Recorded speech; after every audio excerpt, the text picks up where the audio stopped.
கோவிலுக்கு போனாலும் சரி, ஒரு சுவாமி ரூமில் ஒரு சின்ன ஒரு பவுலில் பிரதோஷ விபூதி பிரசாதமாக இருந்தாலும் சரி, சங்கடகர சதுர்த்தி, கிருத்திகை, எந்த விபூதி பிரசாதமாக இருந்தாலும் ஒரே பவுலில் போட்டு சேர்த்து வச்சு அந்த விபூதியை நம்ம இட்டுண்டு வந்தோம் அப்படின்னு சொன்னால் நமக்கு எந்த விதமான கெட்ட கனவுகள் இருக்காது.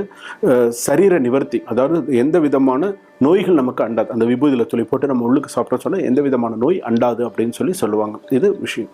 ரெண்டாவது, இப்போ அந்த கோவிலில் நமக்கு கொடுக்கக்கூடிய ஒரு மாலை எடுத்துக்கோங்களேன். சுவாமிக்கு ஒரு மாலை கொடுக்குறாங்க, ஒரு 2 மாலை கொடுக்குறாங்கன்னு வச்சுக்கோங்களேன். கணவன் மனைவி 2 பேர் தம்பதிகளாக போகிறாங்க, 2 மாலை கொடுக்குறாங்கன்னு வச்சுக்கோங்களேன். மாலையை நம்ம என்ன பண்ணுவோம், ஒரு மாலையை நம்ம என்ன பண்ணுவோம், வீட்டு வாசலில் போட்டுருவோம். ஒரு மாலையை நம்ம என்ன பண்ணுவோம், வாசலில் இருக்க நம்ம காரில் நம்ம போடுவோம்.